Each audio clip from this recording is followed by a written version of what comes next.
అప్పటికి ఆ పిక్చర్ విడుదలయ్యి 8వ వారం. ఈ రోజు వరకు హౌస్ఫుల్ అవుతూనే ఉంది. టికెట్స్ దొరకవు అంది అలక ఈ మూల నుండి ఆ మూల దాకా ఉన్న క్యూలో జనాన్ని చూసి. ఓ పనిచేస్తే దొరుకుతాయి అన్నాడు విజయ్. ఇలాంటి విషయాల్లో జోగారావు గట్టివాడు. ఈ హాలు మేనేజర్ మా మేనత్త కొడుకు అంటూ టికెట్లు తెచ్చేవాడు. ఇప్పుడు ఆ పని మీరు చేయబోతున్నారా? ఆ ట్రిక్స్ నాకు తెలియవు. మరి క్లాస్ బుకింగ్ వద్ద ఆడవాళ్లు తక్కువగా ఉన్నారు, నువ్వు వెళ్ళి తెచ్చేయి అన్నట్లు ఫ్యామిలీ అని చెప్పు. ఆహా, అలా ముఖం కందిపోయేటట్లు చూడకు. లేడీస్ అనుకుని ఆ వరుసలో టికెట్స్ ఇస్తే నేను చీరగట్టుకుని రావాల్సి వస్తుంది అంటూ జేబులోంచి పర్సు తీసి 10 రూపాయల నోటు ఇవ్వబోయాడు విజయ్. వస్తున్న నవ్వుని బేగబట్టుకుని నేను తెస్తాను అంది అలక. పిక్చర్కి రమ్మంది నేను అన్నాడు విజయ్.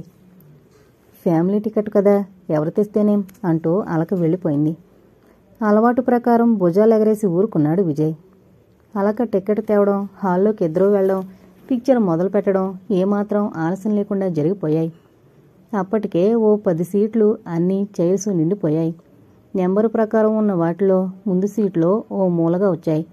మూలగా ఉన్న సీట్ అంటే ఇద్దరికీ చిరాకే, తప్పదు కాబట్టి తప్పనిసరి కూర్చోవడం జరిగింది. ఈ హీరో ఇష్టమేనా? విజయ్ నెమ్మదిగా అడిగాడు. హీరోయిన్ చాలా ఇష్టం అంది అలక. నాకు ఈ హీరోయిన్ అంటే ఇష్టం, కోపడతామని చెప్పలేదు. మళ్ళీ మొదలు. సారీ, అల్లరి పనులు చేయనన్నాను గాని అల్లరి మాటలు అన్నాననలేదు. మానేసాలే. ఒకరి పక్కనున్నప్పుడు మాత్రం నా శరీరం నా అధీనంలో ఉండదు, జాగ్రత్తగా ఉండాలి. అలక ఊలో చిరుకోపం గ్రహించాడు విజయ్. ఇద్దరూ పిక్చర్ చూడ్డంలో లీనమైపోయారు. తెర మీద హీరో హీరోయిన్లు తొలి చూపుతోనే ప్రేమ మైకంలో పడ్డారు. వాళ్ల ప్రేమ చూపులు, డైలాగులు, కౌగులెంతలు పూర్తి నటనైనా ఇటు ప్రేక్షకులపై మాత్రం విపరీత ప్రభావం చూపిస్తోంది. ఉన్నట్లుండి తెర మీద కథ మారిపోయింది. ప్రేమ ముదిరి పెళ్లి జరగకముందే హీరో డైరెక్టర్ మాట శిరసావహించి ఫారెన్ వెళ్ళిపోయాడు. కథ జరగాలి కాబట్టి అంతవరకు దూరంగా ఉన్న విలన్ ధన్మని తెర మీదకు దూకి హీరోయిన్ని పెళ్లి చేసుకోమని కోరతాడు. హీరోయిన్ నా కంఠంలో ప్రాణం ఉండగా ఈ పెళ్లికి ఒప్పుకోనంటుంది. శీలం పాడు చేస్తే చచ్చినట్లు తనని పెళ్లాడుతుందని విలన్ హీరోయిన్ని రేప్ చేయడానికి పూనుకుంటాడు. పూర్వం గంధర్వ వివాహంతో ఆలుమగలమే అనేవారు. ఈ కాలం నవల్లో, సినిమాల్లో ఎవరైతే బలవంతాన స్త్రీని రేప్ చేస్తాడో వాణ్ణే ఆ స్త్రీ ముందు ఏడ్చి ఆ తర్వాత సంతోషంగా పెళ్లాడుతుంది. అలాగే విలన్ ఈజీగా హీరోయిన్ని ఆక్రమించుకుని రేప్ చేస్తాడు. విలన్కి హీరోయిన్ ఓ పట్టానం లొంగలేదని చెప్పడానికి అరగంట తెర మీద రేప్ సీను చూపిస్తారు. రేప్ సీను కాస్త మోతాదు మించే ఉంది. అలక హీరో హీరోయిన్ల ప్రేమ దృశ్యాలప్పుడు సిగ్గుతో ఒదిగి కూర్చుంది. రేప్ సీనప్పుడు కుర్చీ కంటుకుపోయి ముడుచుకుని కూర్చుంది. తెర మీద బాగా వెలుగు పడుతున్నప్పుడు ఆ వెలుగుతో ఇటు ప్రేక్షకుల మొహాలు కనబడుతున్నాయి. అలా వెలుగు పడ్డప్పుడల్లా విజయ్ ఓరగా అలకని చూస్తూనే ఉన్నాడు. రేప్ చేయడం పూర్తయిన తర్వాత విలన్ పశ్చాత్తాపంతో కుంగిపోయాడు. హీరోయిన్ హృదయ విదారకంగా ఏడుస్తూ కూర్చుంది. అది చూసి అలక కళ్ళు తుడుచుకుంది. అలక కళ్ళు తుడుచుకోవడం విజయ్ చూశాడు. ఆ తర్వాత కథ చకచక ముందుకు సాగింది. హీరో ఫారెన్ నుంచి తిరిగొచ్చేటప్పటికి విలన్ హీరోయిన్ పెళ్లి చేసుకోవడానికి సంసిద్ధం కావడం, ఉన్నట్లుండి విలన్ మాయం కావడం జరుగుతుంది. ఫారెన్ నుంచి వచ్చిన హీరో హీరోయిన్తో మామూలుగా ఉండడానికి ప్రయత్నిస్తాడు. హీరోయిన్ అన్నీ పోగొట్టుకున్న దానిలా ముఖం పెట్టి కారణం చెప్పకుండా హీరోకి దూరం కావడానికి ప్రయత్నిస్తుంది. ఇక్కడ హీరో మానసిక సంఘర్షణ, హీరో అయోమయ స్థితి గొప్పగా ఉంది. నిజం చెప్తే సరిపోతుంది, హీరోని అనవసరంగా ఏడిపించి తాను ఏడుస్తుంది అన్నాడు విజయ్. నిద్రలోంచి లేచిందాల్లా అంది అలక. నీ అభిప్రాయం ఏమిటలక? తాను చేయని తప్పుకి ఎందుకంతగా విచారించాలి అని మిన్నకుండిపోయింది అలక. తెర మీద హీరోయిన్ కష్టానికి అలక హృదయం బరువెక్కింది. బలవంతాన దుఃఖాన్ని దిగమింగుకుంటోంది. పెదవి కదిపితే గుడ్డు బయటపడుతుంది అన్నట్లు ఆ ఊలతో సరిపెడుతోంది అలక. ఇహ మాట్లాడించకూడదు అనుకున్నాడు విజయ్. తను గ్రహించినట్లు తెలుసుకుంటే అలక సిగ్గుపడుతుంది, బాధపడుతుంది అనుకున్నాడు. హీరోయిన్ ఎత్తైన గట్టు మీద నుంచి నదిలో దూకబోతోంది. వెనక నుంచి హీరో వచ్చి హీరోయిన్ భుజాలు పట్టుకుని వెనక్కు లాగాడు. నన్నెందుకు రక్షించావు రాజు అని నిస్సత్తుగా మౌనంగా కన్నీరు కారుస్తూ ఉండిపోయింది. హీరోయిన్ వెను నిమురుతూ ఊరికే శిరస్సు మీద ముద్దులు కురిపిస్తాడు హీరో. వాళ్ళిద్దరి ముఖాన విశ్రాంతి వేశారు. హాల్లో గుప్పున లైట్లు వెలిగాయి. జనం కుర్చీల్లోంచి లేచారు. అది వాళ్ల కర్తవ్యం అన్నట్లు. బయటికెళ్ళి టీ తాగొద్దామా అన్నాడు విజయ్. టీయా? అలకకి ఆకలిస్తోంది, అందుకే చటుక్కున టీయా అంది. అలకకి ఏదీ తీసుకోవడం ఇష్టం లేదేమో అనుకున్నాడు విజయ్. ఏదీ తీసుకోబుద్ధి కాకపోతే మానేద్దాం అన్నాడు. కానీ అలకతో బయటికెళ్ళి ఏదైనా తీసుకుందామనే ఉంది. టీతో కడుపు నిండుతుందా? ఇక్కడ స్టాల్లో సమోసా బాగుంటుంది. సమోసా మరియు మసాలా టీ అంది అలక. సమోసా తిని మసాలా చాయ్ తాగితే ఓహ్ భలే బాగుంటుంది. నాకు అలాగే ఇష్టం అంది అలక. పద పద అన్నాడు విజయ్ తొందరపడుతూ. హుషారుగా లేచింది అలక సీట్లోంచి. ఇద్దరూ హాల్లోంచి బయటకొచ్చి హాలుకి ఓ పక్కగా ఉన్న స్టాల్ వైపు నడిచారు. జోగారావుతో సినిమాకొచ్చినప్పుడల్లా విజయ్ టీ స్టాల్ పావనం చేస్తాడు. అలాగే అలక చెంచల్తో సినిమాకొచ్చినప్పుడల్లా హీరో హీరోయిన్ల గురించి మాట్లాడుకుంటూ స్టాల్ వద్ద లేడీస్ నుంచిన వైపు నుంచుని హాటుగా ఏదైనా తిని టీ తాగుతారు. స్టాల్కి కొద్ది దూరంలో రౌండ్గా చైర్స్ వేసున్నాయి. అలక వెళ్ళి ఓ చైర్లో కూర్చుంది. ఏం తీసుకురాను అడిగాడు విజయ్. 3 సమోసాలు, ఓ కేకు, ఓ మసాలా గరం చాయ్ బస్ అంది అలక. అలక హుషారుగా ఉండడం విజయ్కి చాలా సంతోషం కలిగించింది. ఓకే అంటూ స్టాల్ వైపు నడిచాడు. ప్యాంటు జేబులో చేతులుంచుకుని నిటారుగా నడుస్తూ వెళుతున్న విజయ్ని చూస్తూ ఉండిపోయింది అలక. తను చూసిన సినిమాలో హీరో గుర్తుకొచ్చాడు. విజయ్ స్టాల్ కుర్రాడి చేత టిఫిన్ టీ పట్టించుకొచ్చాడు. అక్కడే ఉన్న చిన్న మోడా మీద పెట్టిపోయాడు కుర్రాడు. విజయ్ ఓ ప్లేటు అలకకిచ్చి తనొకటి తీసుకున్నాడు. ప్లేట్లో చట్నీ, 3 సమోసాలు, ఓ కేకు ఉన్నాయి. మోడా మీదున్న వేడి చాయ్ పొగలు కక్కుతోంది. అలక సమోసా తుంచి చట్నీ అద్ది ఆ ముక్కని నోట్లో పెట్టుకుంది. అప్పటికే ఓ సమోసా పూర్తిగా తిన్న విజయ్ బాగా కుదిరే సమోసాలు అన్నాడు. ఉదయం భోంచేయకపోవడం, కడుపులో ఆత్మారాముడి గోల, ఎదురుగా ఇష్టమైన సమోసాలు. మొదటిసారి తుంచి నోట్లో పెట్టుకున్న సమోసా తాలూకా కమ్మని రుచిగల ముక్కతో పరిసరాలు, అటు ఇటు తిరిగే మనుషులను చూడలేదు అలక. సమోసా గురించి విజయ్ మాట్లాడడంతో ఆ అంటూ తలెత్తింది అలక. సమోసా ఎలా ఉందలక అన్నాడు విజయ్. అలక తలెత్తి విజయ్ని ఎప్పుడైతే చూసిందో సరిగ్గా అప్పుడే విజయ్ వెనకగా టీ స్టాల్ ముందు ఎవరితోనో మాట్లాడుతూ సిగరెట్ తాగుతున్న ఓ వ్యక్తి మీద కూడా చూపులు పడ్డాయి.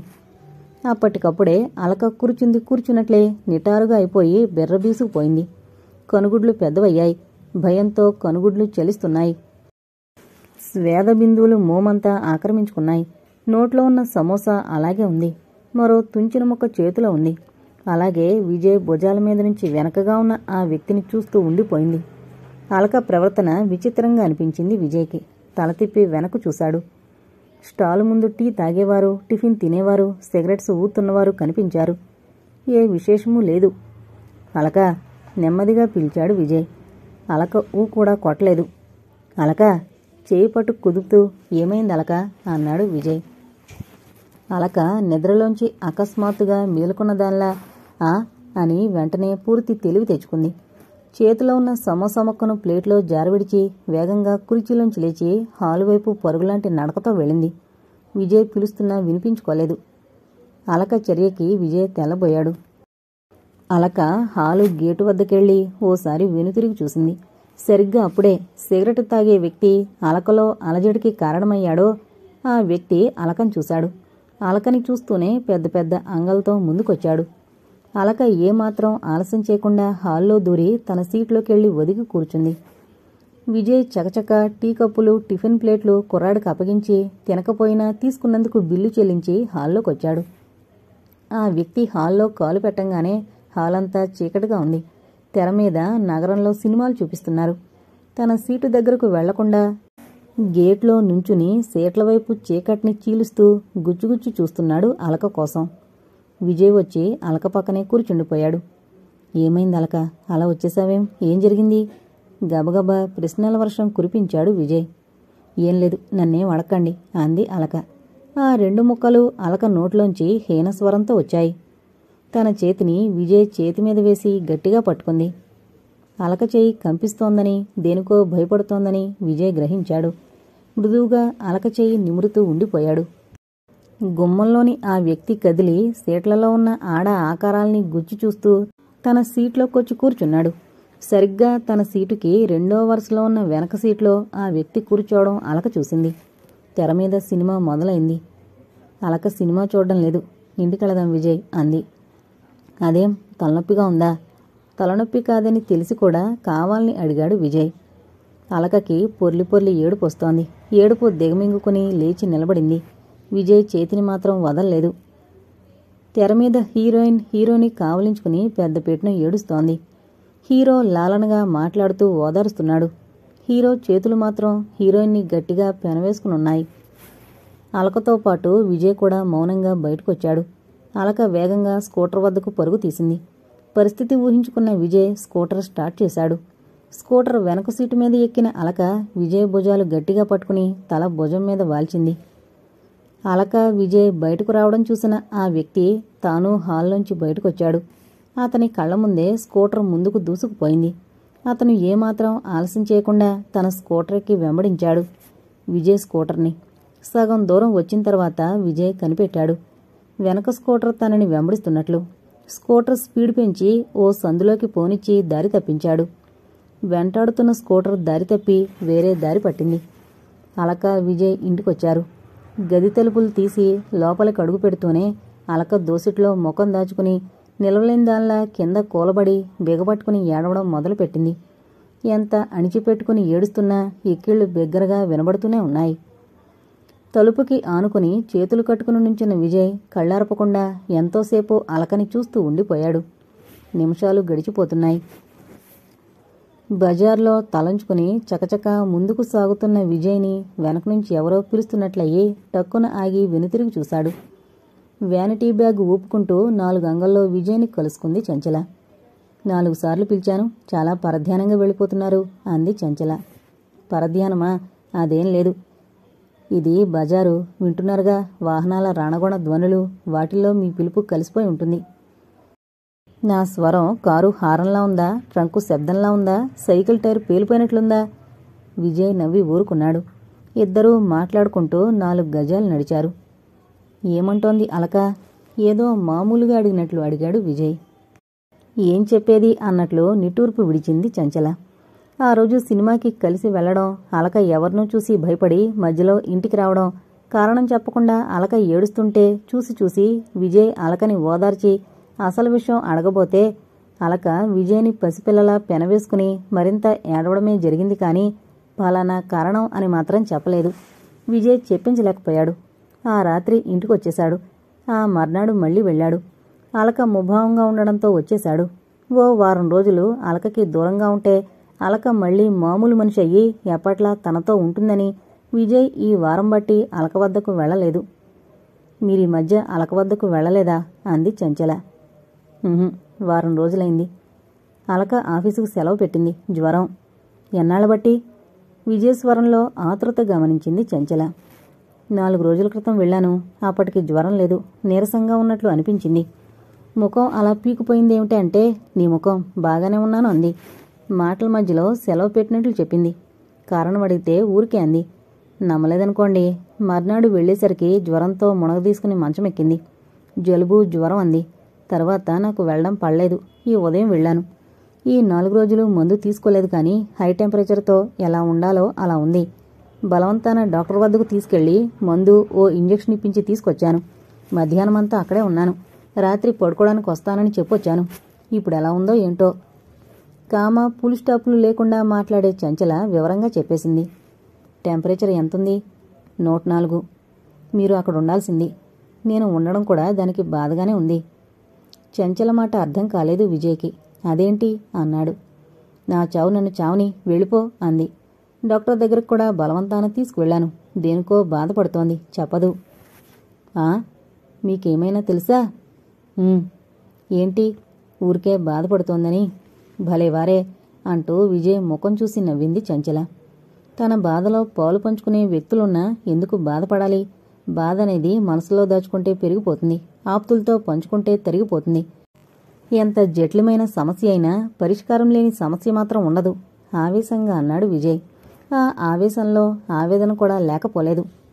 నిజమే, కారణం తెలియంది ఎవరేం చేయగలరు? అపార్థం చేసుకోకపోతే అలక క్షేమం కోరేవారైతే అలక గురించి కొన్ని వివరాలు అడుగుతాను, చెప్పండి. ఎందుకో? అలక నాకు ఆప్తురాలు కనుక. అలక క్షేమం కోరుతున్నాను కాబట్టి. చంచల ఓరగా విజయ్ని చూసి లోలోన నవ్వుకుంది. జోగారావుకి విజయ్కి మధ్య రహస్యాలు లేవు. అలకని తను ప్రేమిస్తున్నట్లు, అలక తనని ప్రేమిస్తున్నా పైకి గట్టిగా వ్యక్తం చేయకపోవడం జోగారావుతో విజయ్ చెప్పేశాడు. ఏదో మాటల మధ్య జోగారావు చంచల చెవిలో ఈ విషయం ఊదాడు. చంచల ఎన్ని విధాల అలకని కదిలించినా చంచల ముందు అలక బయటపడలేదు. కాని అలక అణువణువు విజయ్ కోసం తప్పిస్తోందని చంచల గ్రహించింది. సమయం రాకపోతుందా అని ఊరుకుంది. విజయ్ ధైర్యం చేసి ఓ అడుగు ముందుకు వేయాలని, అలక విజయల వివాహం కావాలని మనసారా కోరుకుంది చంచల. ప్రాణ స్నేహితురాలు అంటూ ఎవరంటే తనకి అలకే కాబట్టి అలక ఆనందం క్షేమం చంచలకి కావాలి. అది ఎలాగో తెలియకనే మౌనం వహించింది. ఇటువైపు నుంచి నెరుకు రావడం అసాధ్యమైతే అటువైపు నుంచి ప్రయత్నించు అన్నట్లు ఇప్పుడు చంచల విజయ్ వైపు నుంచి చూడాలనుకుంది. బజార్లో విజయ్ కనిపించడంతో పిలిచి మాటలు పెంచింది. అడగండి అంది చంచల. అలకకి అమ్మమ్మ తప్ప ఎవరూ లేరా? నాకు తెలిసినంతవరకు ఎవరూ లేరు.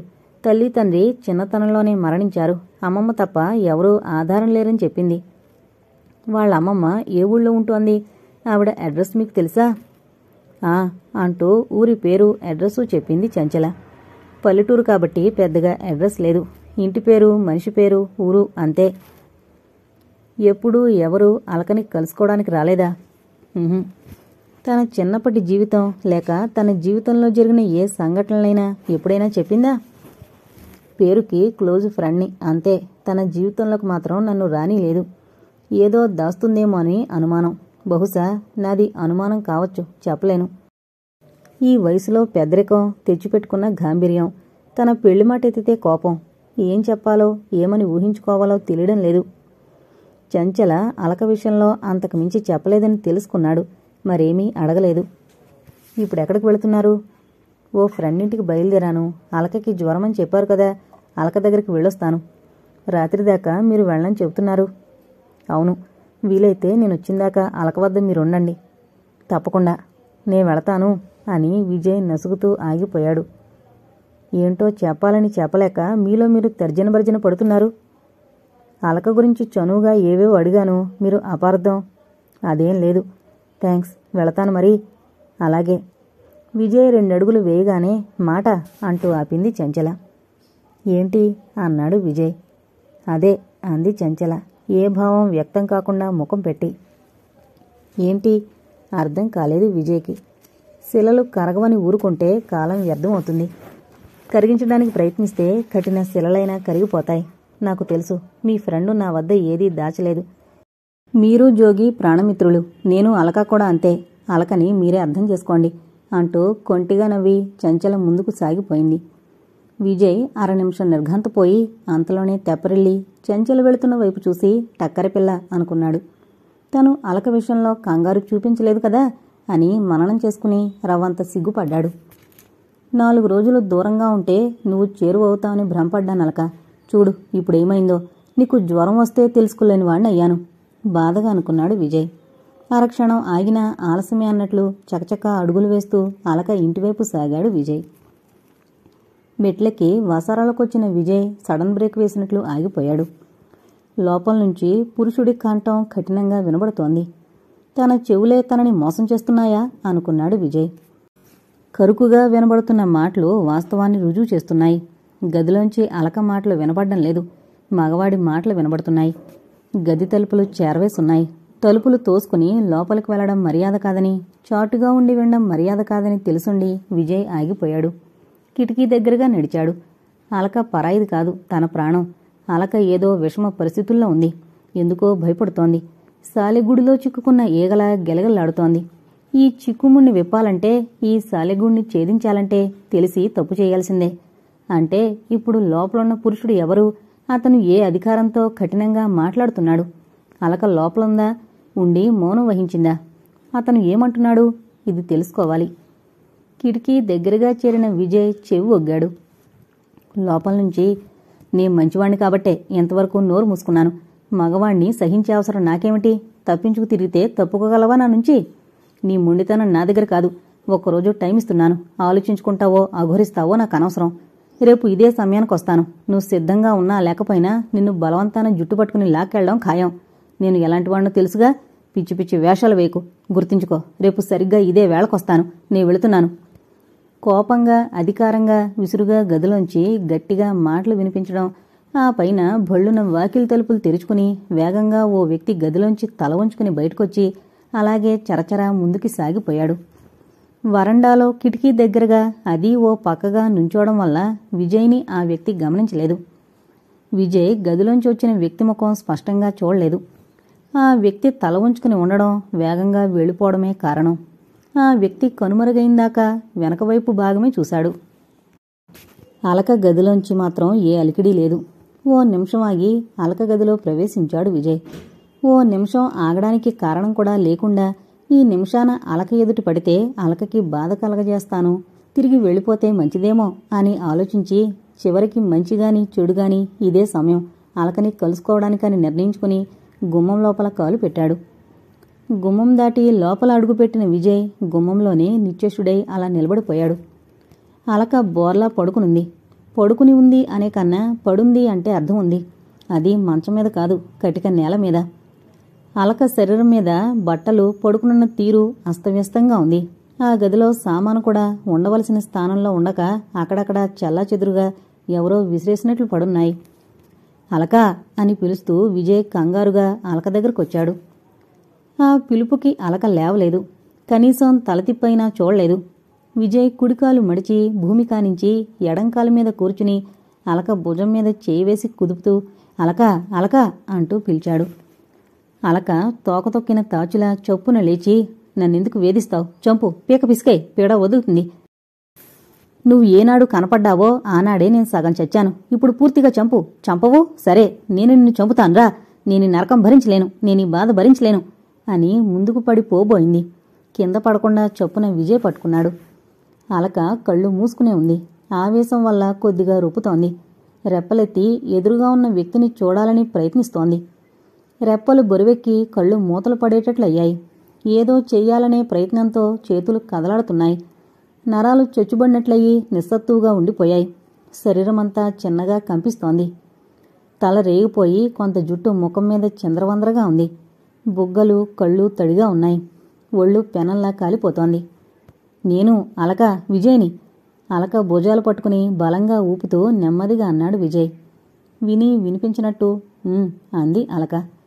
మరోసారి గట్టిగా చెప్పాడు విజయ్. అలక బలవంతాన కిందకి వాలిపోతున్న కనురెప్పల్ని ఎత్తి ఎవరు అంది. వెంటనే నువ్వా విజయ్ అని భయపడుతూ లేచి కూర్చుంది. ఆ తర్వాత నాకేమైంది అంటూ విజయ్ వైపు గదిలో నలువైపులా చూసింది. విజయ్ పెదవి కదపలేదు. అలకవైపు కళ్ళార్పకుండా చూస్తూ ఉండిపోయాడు. గదిలో సామాను పడున్న తీరు, తను నేల మీద ఉండడం, అంత క్రితం తన గదిలో ఏం జరిగిందో అర్థమైంది అలకకి.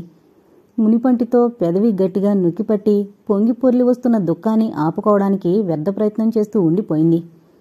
ఏమైందలక? నెమ్మదిగా మృదువుగా అడిగాడు విజయ్. అలక భుజాలు పట్టుకుని తన వైపు తిప్పుకుంటూ విజయ్ అంటూ పెద్ద పెట్టున దుఃఖిస్తూ దోసిట్లో ముఖం దాచుకుంది అలక. ఏడుస్తున్నావా అలక? చా, ఈ మాత్రం దానికేనా? బాగా జ్వరం ఉంది అంతే. డాక్టర్ని పిలుచుకొస్తాను, మందు పుచ్చుకుంటే తగ్గిపోతుంది. అరే అదేమిటి? ఎవరో మొరటుగా కొట్టినట్లు బుగ్గ మీద ఆ వాతలేమిటి? బుగ్గ బుర్రులా పొంగిపోయింది. ఏం జరిగింది? ఎవరు నిన్ను బాధ పెట్టారు? అలక తల మీద చేయి వేసి మృదువుగా నిమురుతూ అడిగాడు విజయ్. అలక దుఃఖం రెట్టింపైంది. బల్లిలా విజయ్ని కరుచుకుని ఎక్కి ఏడవడం మొదలుపెట్టింది.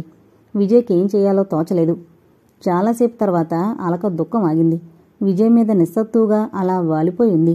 అతి నెమ్మదిగా ఉండుండి వెక్కిళ్లు పెడుతోంది. జ్వరం ఎప్పటినుంచి అలక? అడిగాడు విజయ్. అలక జవాబివ్వలేదు. ఏం జరిగింది అలక? దేనికి జవాబివ్వలేదు అలక. వచ్చినతను ఎవరు? ఎందుకు నీపై అరుస్తున్నాడు? ఏం జరిగింది? ప్రశ్నలు కురిపించాడు విజయ్. అలక చటుక్కున లేచి కూర్చుంది. విజయ్ ముఖంలోకి కంగారుగా చూసి ఆపై గది నలువైపులా చూసింది.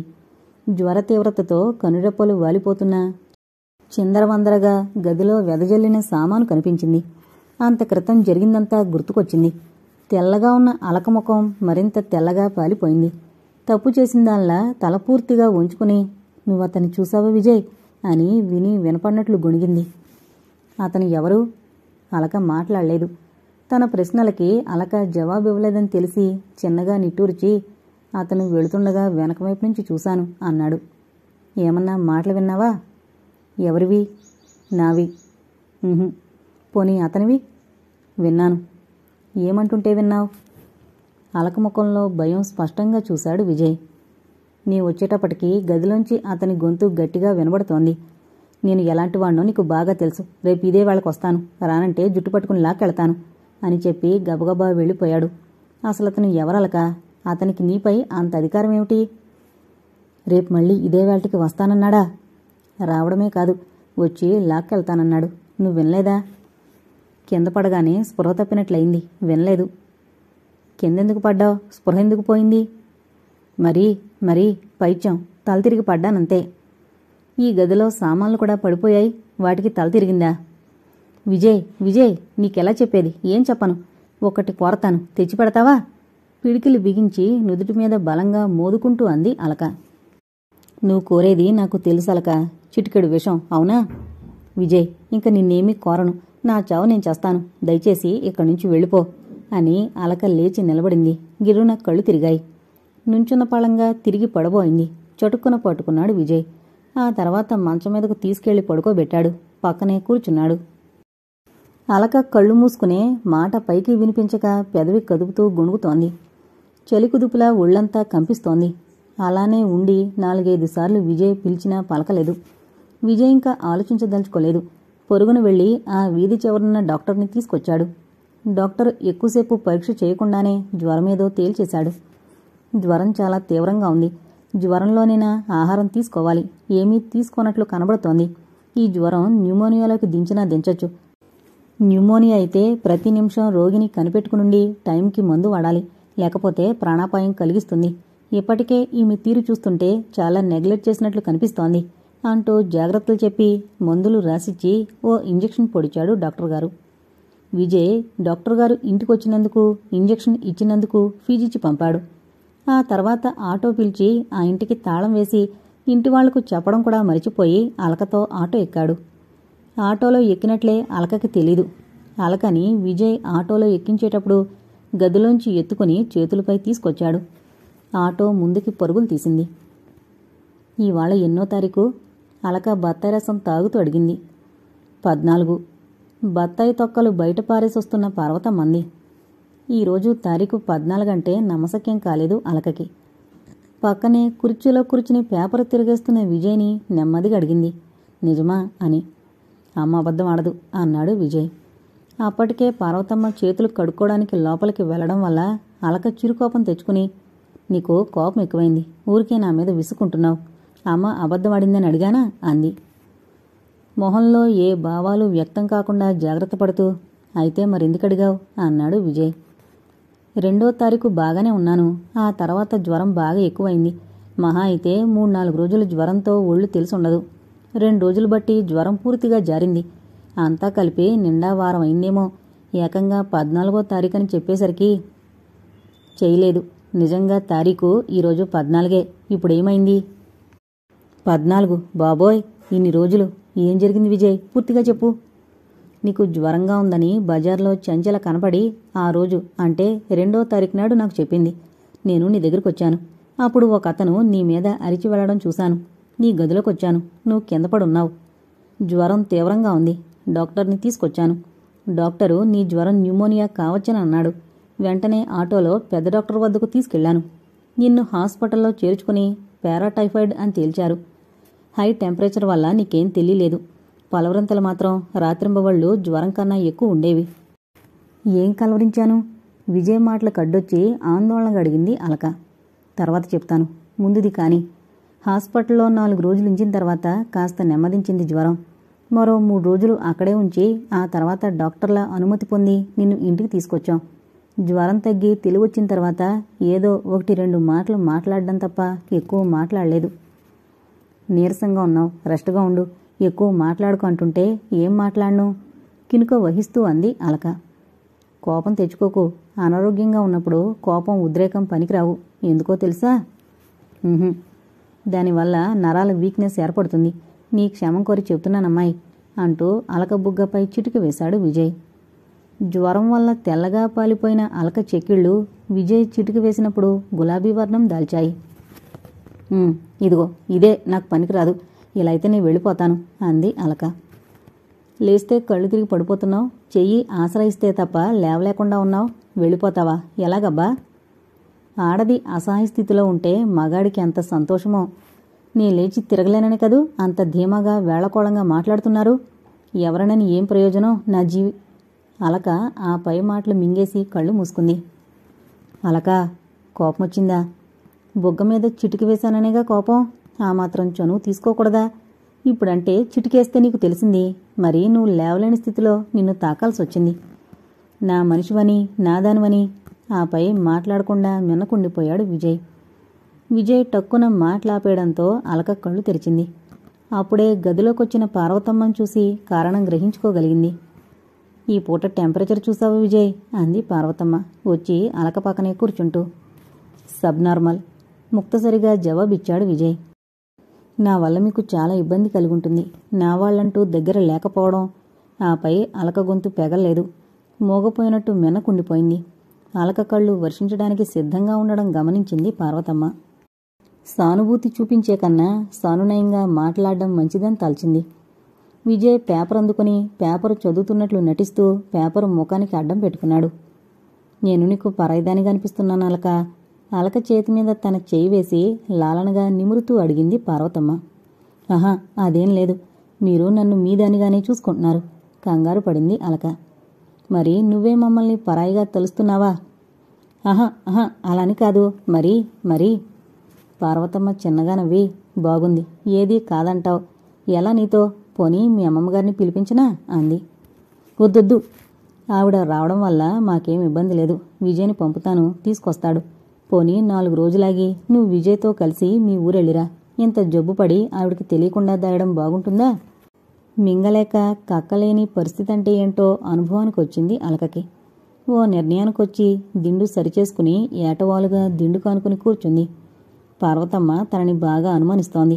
ముందీ అనుమానాన్ని వాళ్ళనుంచి పారదోలాలి. కాబట్టి నమ్మబలకాలి. మా అమ్మమ్మ సంగతి మీకు తెలీదు. తుమ్మితే జలుబు చేసిందని చెప్పి నానా హైరాణ పడుతుంది. కాస్త ఒళ్ళు వెచ్చబడితే జ్వరం అని నానా హంగామా చేస్తుంది. ప్రతిదానికి భయం. నాకు జ్వరం వచ్చింది, తగ్గింది. ఇప్పుడు ఆవిడకు తెలిసినందువల్ల బాధ పెట్టిందా నవ్వుతాను. నా వద్ద నుంచి వారానికో లెటర్ అందకపోతే దానికి ఎంతో బాధపడిపోతుంది. నేనిక్కడ క్షేమంగా ఉన్నట్లు రేపే ఓ లెటర్ రాసిస్తాను. మిమ్మల్ని నేను పరాయిగా తలచలేదు. కాకపోతే మీలాంటి వారికి నేను సేవ చేసిన అర్థం ఉంటుంది గాని నేను మంచమెక్కి మీ చేత అన్నీ చేయించుకుంటూ ఇలా పడుకుని ఉండాలంటే బాధగా ఉంది. పోనీ నే మంచమెక్కినప్పుడు నువ్వు సేవ చేద్దుగాని అలక. ఛ, ఏం మాటలవి. కలలో కూడా ఆ విషయం నేను ఊహించలేను. ఏది, నేను మంచమెక్కడమా, నువ్వు సేవ చేయడమా? 2. అయితే నా ఆశ నిరాశేనన్నమాట. ఆశ? మీరేమంటున్నారో నాకు అర్థం కావడం లేదు. అవసరమైతే మీకేం చెయ్యాలన్నా సిద్ధమవుతాను. నా సాయశక్తిలో చేస్తాను.